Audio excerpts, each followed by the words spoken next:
Hello everyone, कैसे हैं आप? एकदम बढ़िया ना। ऐसे ही हंसते मुस्कुराते रहिए और हाँ, पढ़ाई ज़रूर करते रहिए। प्यारे बच्चों, आप ये देख रहे हैं इस समय पूरा विश्व कोरोना जैसी बीमारी से ग्रसित है। आज इसका कोई तोड़ नहीं है सिवाय ये कि हम अपने घरों में रहें। Stay home, stay safe. लेकिन घरों में तो रह लेंगे, लेकिन क्या घर में रहकर पढ़ाई कर सकते हैं? तो मैं कहूँगा हाँ, कर सकते हैं। आप अगर कॉमर्स के स्टूडेंट हैं तो आपके लिए Digvijay commerce classes online platform पर कॉमर्स के हर एक सब्जेक्ट की पूरी कंटेंट, पूरी पढ़ाई टॉपिक बाय टॉपिक लेके आ रहा है। ठीक, तो आपको कुछ नहीं करना, बस अपने मोबाइल पे दिग्विजय कॉमर्स क्लासेस नामक यूट्यूब चैनल सब्सक्राइब करना है, ज़्यादा से ज़्यादा लोगों को शेयर करना है और जुट जाना है पढ़ाई करने। तो चलिए बच्चों, शुरू करते हैं। हमने कल से बिजनेस कम्युनिकेशन, जो कि बीकॉम पार्ट 1 का, यूजीसी नेट का और कह लीजिए अन्य यूनिवर्सिटीज़ में भी अलग अलग बीएड, डीएलएड, हर जगह आपको ये एक अनिवार्य विषय के रूप में मिलता है कम्युनिकेशन। उसकी एक सीरीज शुरू की थी और कल हमने कम्युनिकेशन का अर्थ बता दिया था। कम्युनिकेशन शब्द आया कहाँ से था ये बता दिया था और उसके बाद कम्युनिकेशन का आपने अर्थ जान लिया, परिभाषा जान ली और हमने इसके ऑब्जेक्टिव क्वेश्चन भी जान लिए थे। अभी सब लोग लाइव जुड़ नहीं सके हैं, तो चलिए तब तक कुछ ओवरव्यू दे देते हैं। पीछे आपने क्या पढ़ा था? तो प्यारे बच्चों, हमने कहा था कि संप्रेषण शब्द, संप्रेषण, इसे अन्य नामों से भी जाना जाता है। संचार, संवहन, संदेश, सूचना, ठीक, आदि नामों से जाना जाता है। नहीं तो कहीं आप केवल संप्रेषण कहिए कि भाई हमने संप्रेषण पढ़ा है और सामने वाला आपसे संवहन पूछ रहा है तो आपको नहीं भाई हमने ये तो नहीं पढ़ा। तो ऐसा नहीं है, संप्रेषण को इन नामों से भी जाना जाता है। सूचना, संदेश, संवहन, संचार। ठीक, चलिए ये जान लिया। लेकिन इंग्लिश में संप्रेषण को कम्युनिकेशन कहते हैं और कम्युनिकेशन शब्द की उत्पत्ति लैटिन भाषा के कम्युनिको शब्द से हुई है और कम्युनिको का अर्थ होता है आपस में बांटना या साझा करना। जैसे मैंने आपको एक उदाहरण दिया था कि मान लीजिए आपके पास एक विचार हो, मेरे पास एक विचार हो, आपके पास 1 रुपया हो, मेरे पास 1 रुपया हो, आपने अपना 1 रुपया मुझे दे दिया, मैंने अपना 1 रुपया आपको दे दिया, हम दोनों के पास 1 रुपया ही रहे। लेकिन अगर हमने अपने विचार आपस में बदल लिए तो अब आपके पास 2 विचार होंगे और हमारे पास भी 2 विचार होंगे। ये that's the power of communication. ये कम्युनिकेशन है। आप सोचिए बच्चों, आपने किसी एक बहुत से बड़े वक्ता को सुना होगा। वो क्या करता है? वो कुछ और नहीं, केवल अपने शब्दों के जादू से आपको ओतप्रोत कर देता है। एक नेता आता है और आपके सामने आएगा, वो एक स्पीच देगा, आप ना चाहकर भी उसकी भावना में बह जाते हो। वो आपके मन स्थिति को समझता है कि आप क्या सुनना चाहते हो और उसी आधार पर वो आपको कम्युनिकेशन करके जाता है। ठीक, मैं एक, हालांकि ऐसा होना नहीं चाहिए। अब जैसे आप देखिए, कोई एक बहुत ही टॉप क्लास का जो आतंकवादी होता है, अब कह लीजिए उनका कौन सा टॉप क्लास, भाई हेटेड पर्सन, उनके काम हेटेड हैं। लेकिन अगर हम कम्युनिकेशन स्किल की बात करें तो सोचिए अबू अल बकर बगदादी। तो अबू अल बकर बगदादी ने क्या किया? एक बंद कमरा, उस बंद कमरे की 4 दीवारी के भीतर एक अकेला व्यक्ति बैठकर इतना गजब का कम्युनिकेशन करता है कि लोग उसकी बात सुनकर जान देने के लिए भी तैयार हो जाते हैं। सोचिए, वो ह्यूमन बॉम्ब बन जाते हैं। ये कम्युनिकेशन की स्किल होती है। ठीक, ये कम्युनिकेशन पावर है। मतलब आपके अंदर वो जज्बा है, करना सब कुछ आपको है, लेकिन सामने वाला व्यक्ति आपको उस सूचना या संदेश ऐसा देगा कि आप उत्साहित हो गए। ठीक, वो कम्युनिकेशन करता था। ठीक, तो आप ये मान के चलिए, मैंने कहा कि कम्युनिकेशन इतना सरल है, इतना सरल है कि इसे हम साधारण शब्दों में व्यक्त ही नहीं कर सकते, मैथ्यू साहब ने कहा। फिर हमने ये कहा कि कम्युनिकेशन आखिर बना कैसे, तो दो शब्दों से मिलकर बना है, कम्युनिस्ट और कम्युनिकेयर। दोनों का अगर हम अर्थ निकालते हैं तो अर्थ यही निकल के आता है कि आपस में बांटना या साझा करना। तो अगर हमारे पास कोई ज्ञान है, विचार है, आइडियाज, थॉट, ठीक, युक्तियाँ, तो उस विचार का जब हम आपसे साझा करते हैं तो वही हम दोनों के बीच में कम्युनिकेशन कहलाता है। ठीक, वही हम दोनों के बीच में कम्युनिकेशन कहलाता है। तो अगर आपसे कोई पूछे तो कम्युनिकेशन है क्या, तो आप डेफिनेशन क्या देंगे? तो हमने ऑक्सफोर्ड इंग्लिश डिक्शनरी की ऑक्सफोर्ड इंग्लिश डिक्शनरी की आपको डेफिनेशन बताई थी। तो उस डेफिनेशन में हमने ये कहा था कि संप्रेषण से आशय विचारों व ज्ञान आदि के विनिमय से है। संप्रेषण से आशय विचारों व ज्ञान आदि के विनिमय से है, जिसके लिए शब्दों, लेखों व चिन्हों का प्रयोग किया जाता है। तो सोचिए बच्चों, संप्रेषण से आशय विचारों व ज्ञान आदि के विनिमय से है। अगर आपके पास कोई विचार हो और आप उस विचार को किसी दूसरे व्यक्ति से साझा करते हो तो वो एक दूसरे से कम्युनिकेशन कहलाया। तो अब मैंने ये कहा था कि इस धरती पे हर एक प्राणी वर्ग, मनुष्य हुआ, हम चूँकि हमारी कम्युनिकेशन स्किल सबसे बेहतर है, हमारी कम्युनिकेशन स्किल सबसे बेहतर और सबसे स्ट्रांग है। आज सोचिए कि एक कुत्ता अगर यहाँ हो और उसे अमेरिका में कोई संदेश भेजना हो तो भेज पाएगा क्या? नहीं भेज पाएगा। लेकिन हम इंसान हैं, हम अमेरिका तो क्या, चांद तक चले गए, मंगल तक चले गए, वहाँ से भी संदेश ले आते हैं। मतलब पहले ये जो सूचना या संदेश रहा, ये पीढ़ी दर पीढ़ी आगे बढ़ा। कैसे? पहले हमने क्या किया, पेड़ पत्तों पे हम निर्भर थे, उनसे हम कम्युनिकेशन करते थे, पत्तों आदि पे लिख दिया, पत्तों आदि के ज़रिए लिख क्या देते थे, तब तो रिटर्न था नहीं, पत्तों आदि के ज़रिए कम्युनिकेशन करते थे। फिर धीरे धीरे जैसे स्किल बढ़ी तो स्किल बढ़ने के साथ साथ हम मान के चलिए सूचना या संदेश देने लग गए। फिर पेपर वगैरह का सहारा हमने लिया, न्यूज़पेपर, मैगज़ीन वगैरह आई। फिर धीरे धीरे आगे बढ़े, रेडियो आ गया, फिर टेलीविज़न आ गया। तो टेलीविज़न आदि के आ जाने के बाद फिर कहीं जाके उपग्रह वगैरह आ गया, सैटेलाइट, फिर इंटरनेट आया, मोबाइल फ़ोन आया। आज तो हाथ हाथ में इस मोबाइल फ़ोन के आने की वजह से हम पूरे विश्व से तुरंत जुड़े रहते हैं।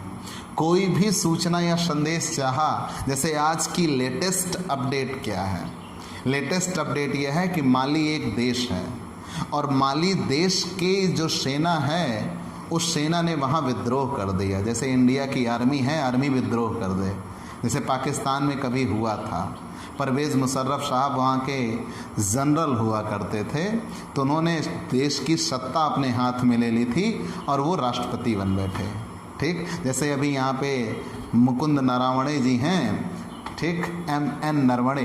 तो नरवणे साहब अगर चाहें, तीनों सेना को इसीलिए यहाँ मिलने नहीं दिया जाता, तो बेसिकली ये है कि चूँकि देश प्रमुख है, तो अगर नरवणे साहब ऐसा कुछ कर जाएं कि देश की सत्ता अपने हाथ में ले लें तो वो चीज़, लेकिन यहाँ ऐसा होगा नहीं, नॉट पॉसिबल।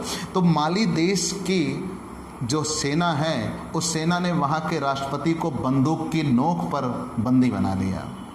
ठीक बच्चों, जब उन्होंने वहाँ की राष्ट्रपति को ही बंदी बना लिया, मतलब देश की सेना ने देश को अपने हाथ में ले लिया। ये चीज़, मैं माली तो नहीं गया, तो अभिप्राय यह है कि मैं इस मोबाइल फ़ोन के ज़रिए वहाँ की न्यूज़ से अपडेट हूँ, वहाँ की सूचना या संदेश हमें मिला, ये संप्रेषण है। ठीक बच्चों, और इसीलिए मैंने कहा कि धरती का हर एक प्राणी वर्ग संप्रेषण करता है, लेकिन सबसे बेहतर कम्युनिकेशन स्किल किसकी है? हमारी, आपकी। ठीक, चलिए, तो मैंने कहा जैसे कुत्ते को कम्युनिकेशन करना हुआ तो करता है, वो भी आवाज़ करता है।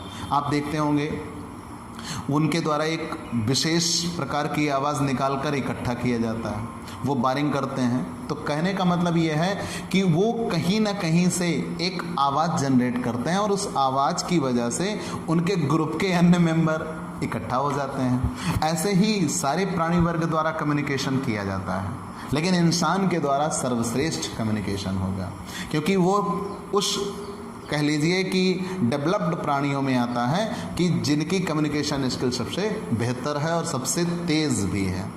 ठीक, चलिए मान लिया। लेकिन आगे हम अगर बढ़ें तो कम्युनिकेशन के डेफिनेशन में क्या कहा गया था कि हमारे पास सूचना या संदेश होगा। हमारे पास सूचना या संदेश होगा।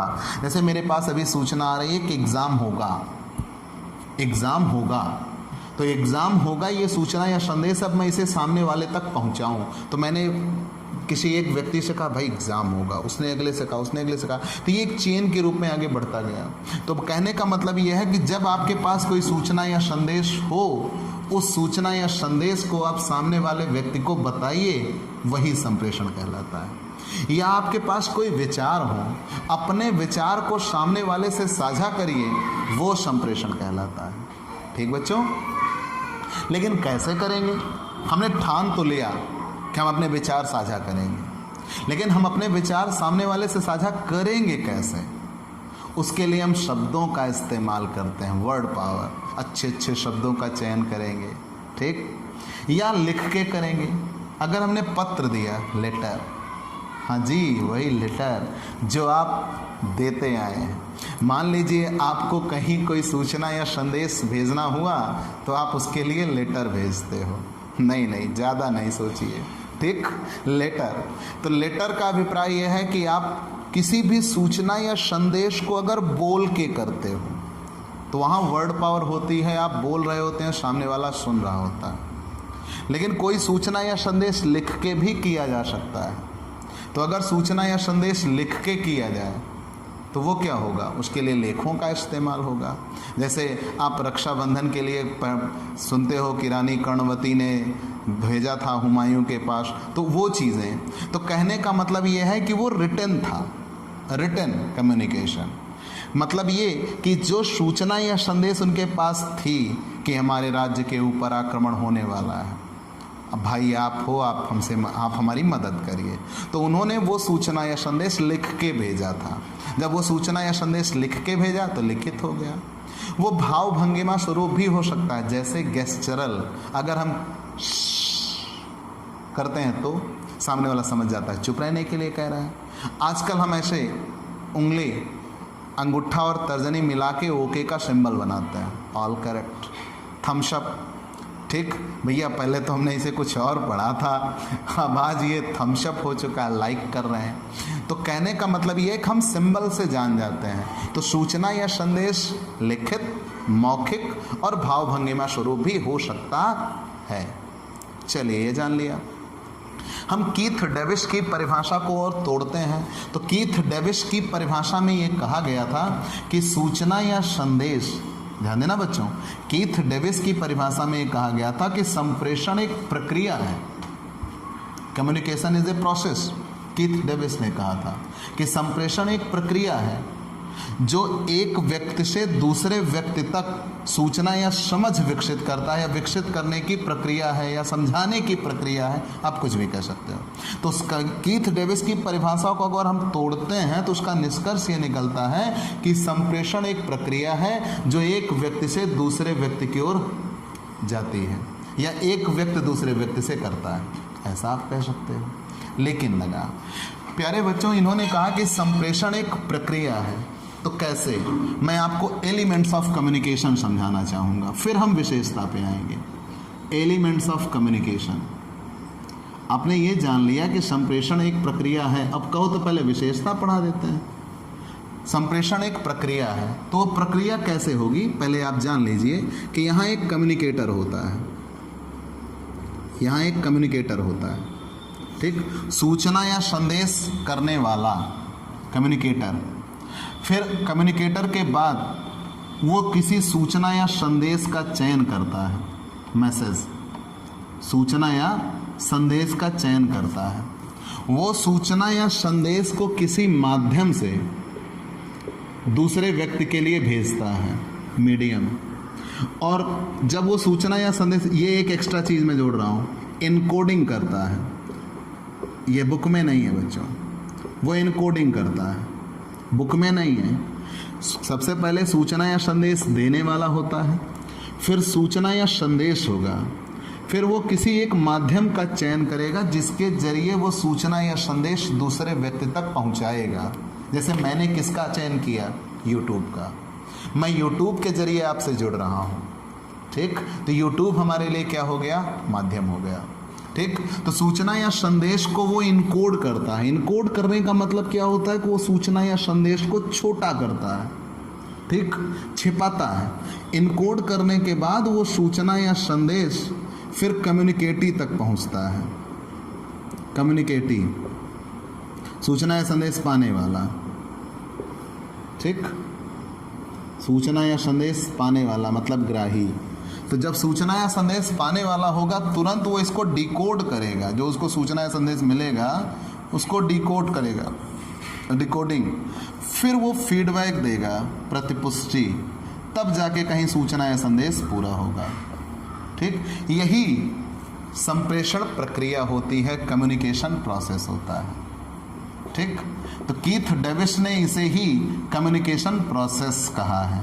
तो कीथ डेविस का कहना था, इसीलिए मैंने ये बता दिया कि कीथ डेविस की परिभाषा बताई तो कम्युनिकेशन प्रोसेस बताया, बाकी आगे इसकी आपको डिटेल मिलेगी।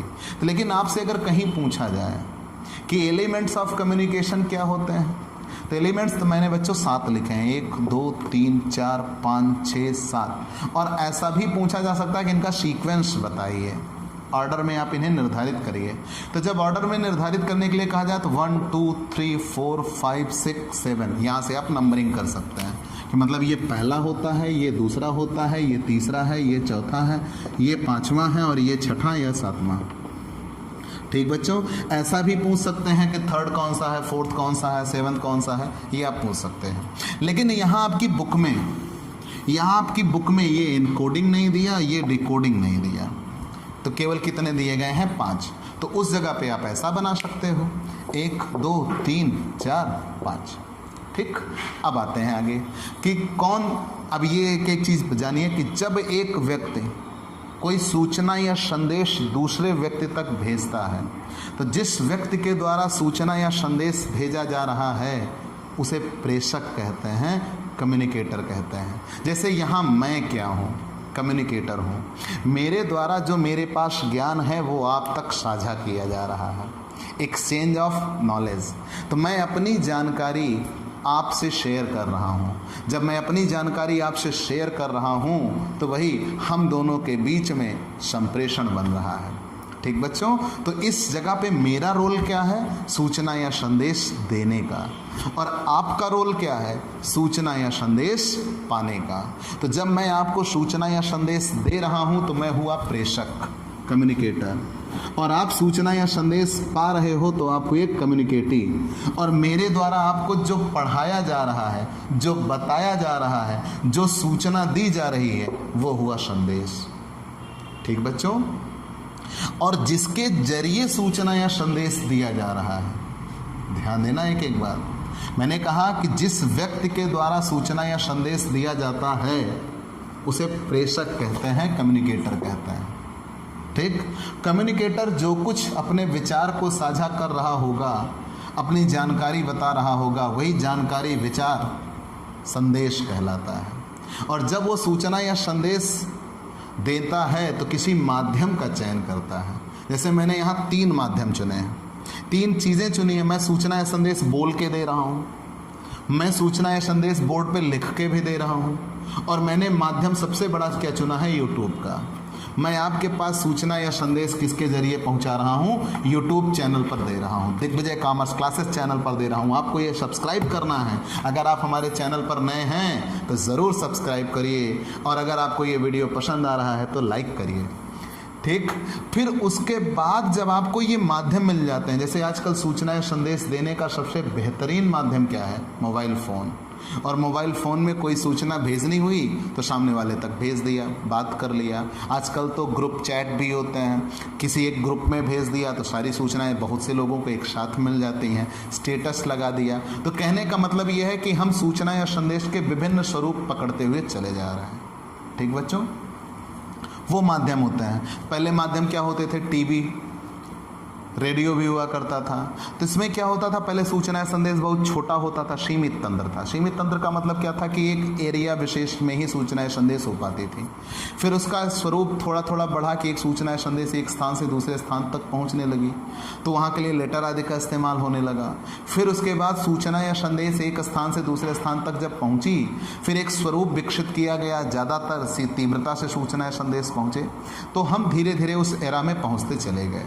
चलिए, तो आज हम घर बैठे, रजाई के अंदर बैठे, एक देश क्या दूसरे देश क्या, हम दूसरे ग्रह की भी सूचना ले आते हैं। तो वो क्या है? कम्युनिकेशन पावर है, स्किल है। ठीक बच्चों, फिर सूचना या संदेश के लिए हमने क्या क्या चुना? कम्युनिकेटर, सूचना या संदेश देने वाला, जो उसके द्वारा प्रसारित किया जाता है उसे सूचना या संदेश कहते हैं, और जिसके जरिए वो प्रसारित कर रहा होगा वो जरिया माध्यम होगा। ठीक, फिर सूचना या संदेश को छोटा किया जाता है, उसकी कोडिंग कर दी जाती है कि छोटे छोटे स्वरूप में बांट दिया जाता है कि सामने वाला उसको समझ जाए। ठीक, बाकी शेष व्यक्तियों के लिए वो एक अनजान काम होगा। तो जिस व्यक्ति को उसकी आवश्यकता होगी वो उसको समझेगा, तो उसे इनकोड करना कहते हैं। तो इसके द्वारा, अब यहाँ पूछा जा सकता है कि इनकोडिंग किसके द्वारा की जाती है? तो कम्युनिकेटर के द्वारा। और डिकोडिंग किसके द्वारा की जाती है? कम्युनिकेटर के द्वारा। तो सूचना या संदेश फिर इनको मिल जाता है, कम्युनिकेटिव को। तो जब सूचना या संदेश कम्युनिकेटिव को मिल जाएगा तो सबसे पहले उस सूचना या संदेश को ये डिकोड करता है। तो डिकोड करने का क्या मतलब है कि उस सूचना या संदेश को ये पाएगा तो सूचना या संदेश को पहले ये बड़ा करेगा कि आखिर ये सूचना या संदेश क्यों आई, तो डिकोड करता है। डिकोड करने के बाद जब वो सूचना या संदेश जान लेगा तो सूचना या संदेश पाने के बाद वो प्रत्युत्तर में अपना जवाब देता है, और वो जवाब ही इनके द्वारा जब कम्युनिकेटर को दिया जाता है तो उसे ही क्या कहते हैं? फीडबैक कहते हैं। अब इसीलिए बच्चों यहाँ से देखिएगा, इसे ही ये फीडबैक देंगे। जब इनको फीडबैक मिल जाएगा, जैसे मैं आपको पढ़ा रहा हूँ और अभी जाते समय आपसे पूछूंगा या अभी बता दीजिए समझ में आ रहा है ना? अगर समझ में आ रहा है तो लाइक ज़रूर करिए, कमेंट करिए, आपके कमेंट का इंतज़ार है। तो अगर आपको ये समझ में आ रहा है तो आप यस, हाँ और बढ़िया, गुड, वेरी गुड, और अगर नहीं आ रहा है तो नो। अगर आप ये करते हो तो आपका ये फीडबैक मुझ तक पहुँचा। तो जैसे ही आपका फीडबैक मुझ तक पहुँचा, मैंने अपने सूचना या संदेश, अपने ज्ञान को आप तक भेजा, यहाँ तक। कम्युनिकेटर से ये सूचना या संदेश कहाँ तक पहुँचा? कम्युनिकेटिव तक पहुँचा। और कम्युनिकेटिव अपना फीडबैक किसको देगा? कम्युनिकेटर को देगा। ठीक, सूचना या संदेश किस तक पहुँचा? कम्युनिकेटिव तक पहुँचा, और कम्युनिकेटिव अपना फीडबैक किसको देगा? कम्युनिकेटर को देगा। तो इसीलिए संप्रेषण को एक दो तरफा प्रक्रिया कहते हैं। ठीक बच्चों, इसीलिए संप्रेषण को क्या कहा जाता है? It's a two way process. संप्रेषण एक दो तरफा प्रक्रिया होती है। लेकिन कहीं कहीं ऐसा भी होता है कि संप्रेषण एक मार्गी होता है। एक मार्गी क्या होता है कि केवल एक सूचना या संदेश देने वाला हो, बाकी आप सब सुने, नेता लोग आएँ, आप कुछ बताएं और चले जाएं, आपसे कुछ ना पूछें। उस जगह पे वो क्या होगा? एक मार्गी प्रक्रिया होगी, वन वे प्रोसेस होगा। तो हो सकता है, लेकिन सबसे बेहतर संप्रेषण कौन होता है? द्विमार्गी प्रक्रिया होती है। ठीक बच्चों, तो द्विमार्गी प्रक्रिया किसे कहा जाएगा? कि एक सूचना या संदेश दिया जाएगा और उस सूचना या संदेश को आप पाएंगे, और पाने के बाद आप प्रत्युत्तर में अपना फीडबैक देंगे। फीडबैक को क्या कहा जाता है? प्रतिपुष्टि। मतलब आप उसका जवाब देंगे कि आपको समझ में आया, नहीं आया, आया तो कितना आया, कितना नहीं आया, तो आप फीडबैक दे रहे होंगे। तो इसलिए इसे क्या कहा जाता है? टू वे प्रोसेस कहा जाता है। मतलब फ्रॉम कम्युनिकेटर टू कम्युनिकेटिव और फ्रॉम कम्युनिकेटिव टू कम्युनिकेटर। ठीक, तो जब सूचना या संदेश दोनों व्यक्तियों के बीच हो रहा है तो दोनों व्यक्ति, एक व्यक्ति के द्वारा किया गया सूचना या संदेश दूसरे तक और दूसरे व्यक्ति के द्वारा की गई प्रतिपुष्टि पहले तक जब पहुंच जाती है तो संप्रेषण पूरा होता है। इसीलिए इसको क्या कहा जाता है? दो तरफा प्रक्रिया कहा जाता है, टू वे प्रोसेस कहा जाता है। ठीक बच्चों, तो अगर आप एलिमेंट्स ऑफ कम्युनिकेशन में आते हैं तो आपकी बुक के अकॉर्डिंग तो 5 होते हैं, लेकिन इनकोड और डिकोड आप ग्लोबलाइजेशन पे आइए तो अन्य बुक में आप देखेंगे तो इनकोड डिकोड भी मिल जाएगा, तो 7 हो सकता है। वो आप ऑप्शन के अनुसार चुन लीजिएगा, विवाद नहीं होगा। अगर 5 है तो 5 पे टिक करिएगा, और 7 है तो 7 पे टिक करिएगा। ठीक, आगे चलता है। तो हमने ये बताया कि संप्रेषण के बारे में आपको बता दिया, संप्रेषण की परिभाषा बता दिया, और कीथ डेविस की परिभाषा में ये कहा था कि संप्रेषण एक प्रक्रिया है, तो इसलिए हमने संप्रेषण प्रक्रिया भी आपको बता दिया। और संप्रेषण प्रक्रिया जानते, अब जब यहाँ से सूचना या संदेश चला और यहाँ तक पहुँचा तो सूचना या संदेश पूरा हुआ, तो इसीलिए कम्युनिकेशन को क्या कहा जाता है? कम्युनिकेशन प्रोसेस कहा जाता है। प्यारे बच्चों, अब हमें जानना है संप्रेषण की विशेषता। What is the characteristics of communication. तो चलिए इसे मिटाते हैं।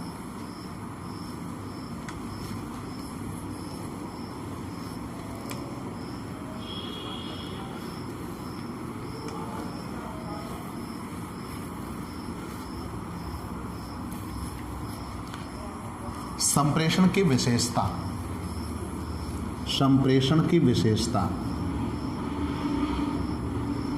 संप्रेषण की विशेषता,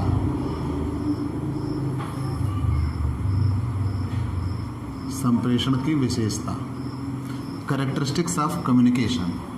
प्यारे बच्चों, एक तरफ से आते हैं कि संप्रेषण की विशेषता क्या क्या है। ठीक, हम एक तरफ से आपको समझाते हैं, 1 बाय 1।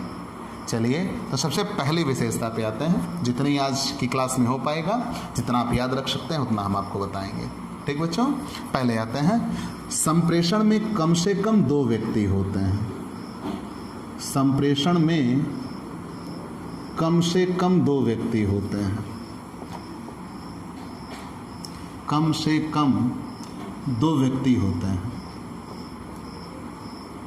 संप्रेषण में कम से कम 2 व्यक्ति होते हैं। प्यारे बच्चों, अब आप बताइए, क्या कोई व्यक्ति स्वयं अपने आप से सूचना या संदेश स्वयं अपने आप को दे सकता है? भाई, जब आपको सूचना या संदेश पता ही है तो आप क्यों अपने आप को देंगे? चिल्ला चिल्ला के अपने आप को कमरे में बंद करके बताएंगे?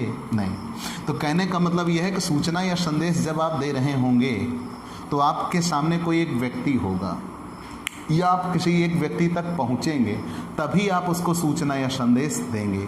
तो कहने का मतलब यह है कि सूचना या संदेश के लिए कितने व्यक्ति होते हैं? कम से कम 2 व्यक्ति होते हैं। कोई अकेला स्वयं अपने आप से सूचना या संदेश नहीं कर सकता।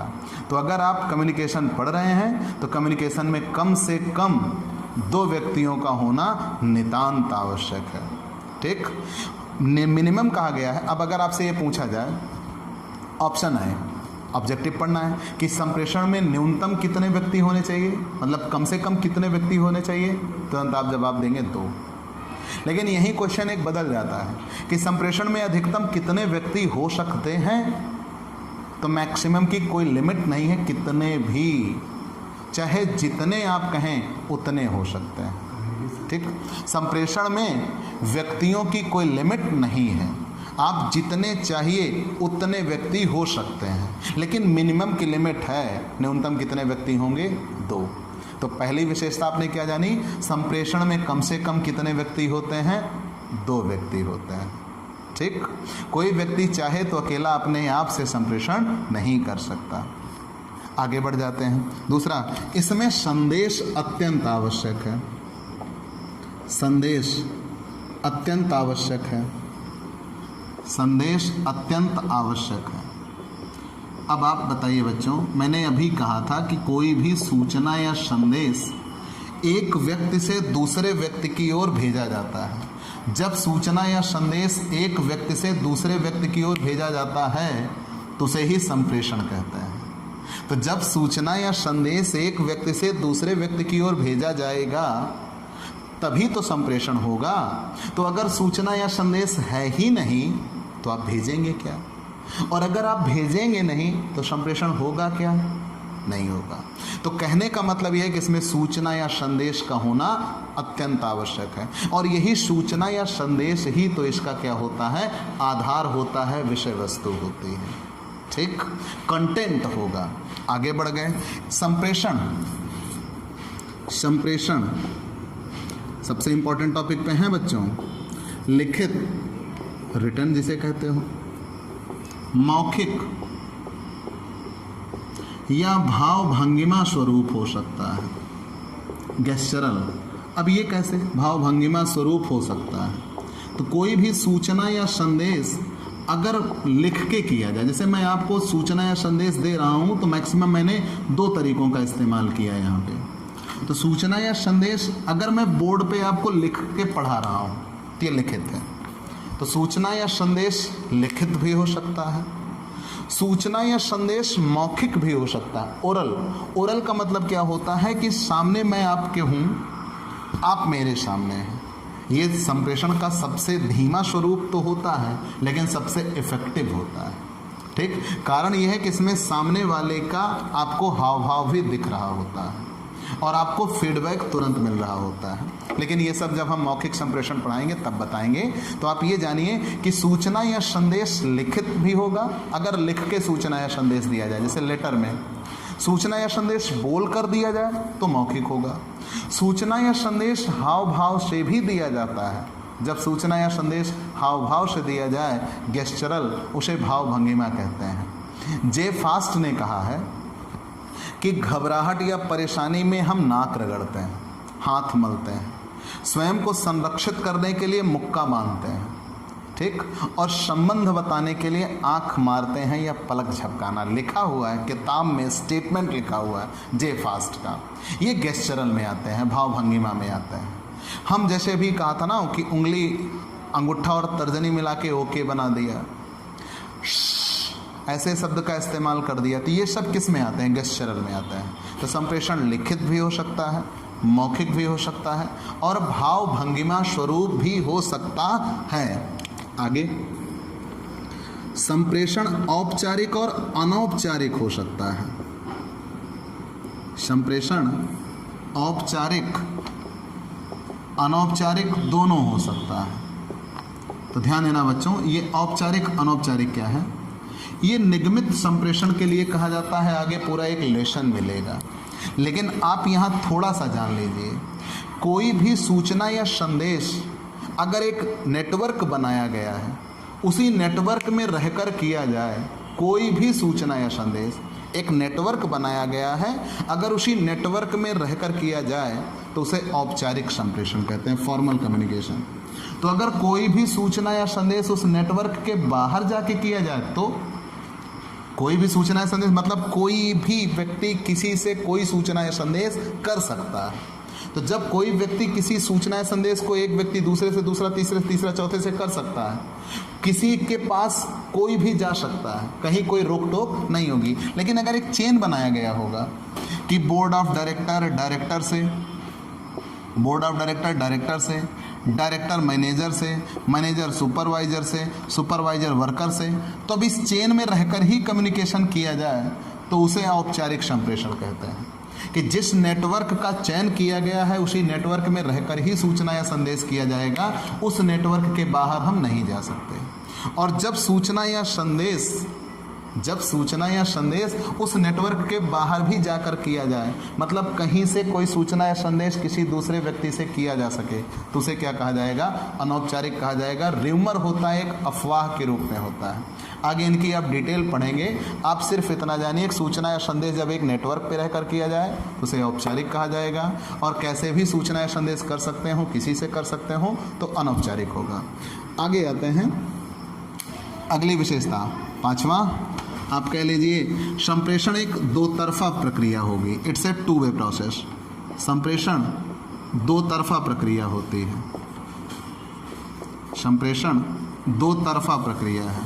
तो हमने अभी बताया था 2 तरफा प्रक्रिया क्यों होती है, क्योंकि सूचना या संदेश संप्रेषक से ग्राही तक और ग्राही से प्रेषक तक प्रतिपुष्टि पहुंचती है। तो सूचना या संदेश प्रेषक से ग्राही तक जाता है और ग्राही जब उसका प्रत्युत्तर देता है संप्रेषक को, तो उसे 2 तरफा प्रक्रिया माना जाएगा। मतलब प्रेषक से ग्राही तक और ग्राही से प्रेषक तक। तो इसलिए इसको क्या कहा जाता है? 2 तरफा प्रक्रिया कहा जाता है। प्यारे बच्चों, इसकी 10 विशेषताएं हैं। 5 हमने आज आपको बता दी, बाकी अगली विशेषताएं आप अगले दिन अगली क्लास में आपको बताऊंगा। तो आज के लिए इतना, क्योंकि अभी सबके पास बुक्स अवेलेबल नहीं हैं, तो जब तक बुक्स अवेलेबल नहीं हो जाती तब तक क्लास का थोड़ा धीमा स्वरूप है। तो आप ये सारी चीज़ें पढ़ते रहिएगा और ये ऑब्जेक्टिव क्वेश्चंस में एग्ज़ाम में आएंगे तो आप दमदारी के साथ पढ़िए, नोट्स बनाते चलिए। अगर आप हमारे चैनल पर नए हैं तो सब्सक्राइब ज़रूर करिए, बेल आइकन दबाइए। आपका ये यूट्यूब चैनल हर एक कंटेंट, हर एक टॉपिक कॉमर्स के आपके लिए लेकर हाजिर है। आपको कुछ नहीं करना, घर बैठे पढ़ाई करनी है, सिर्फ आप हमारे चैनल को सब्सक्राइब करिए। हम आपसे फिर मिलेंगे अगले वीडियोस के साथ। और हमारे यहाँ पेड क्लास भी अवेलेबल हैं। अगर आप हमसे पेड क्लास लेना चाहते हैं तो हमारे व्हाट्सएप नंबर 9984358237 पर संपर्क करिए। ये व्हाट्सएप करिए, आपको पेड क्लास की संपूर्ण डिटेल मिल जाएगी। क्यों बच्चों? क्योंकि आप ये जानते हो कि YouTube पर सारी चीज़ें हमें पब्लिश कर पाना संभव नहीं है, हमारी अपनी भी लिमिटेशन होती हैं। तो आप थोड़े से शुल्क जमा करके पेड क्लास प्राप्त कर सकते हैं। आपको उसमें PDF मिल जाएंगी, आपको सारे वीडियोस मिल जाएंगे। तो जैसा आप बेहतर समझें। और जाहिर सी बात है, ये तो सिर्फ एक प्लेटफॉर्म है आप तक पहुंचने का, बाकी पेड क्लास ही चलेंगी जो कि आप जुड़िए और अपनी पढ़ाई को बेहतरीन से बेहतरीन बनाइए। चलते हैं दोस्तों, फिर मिलेंगे।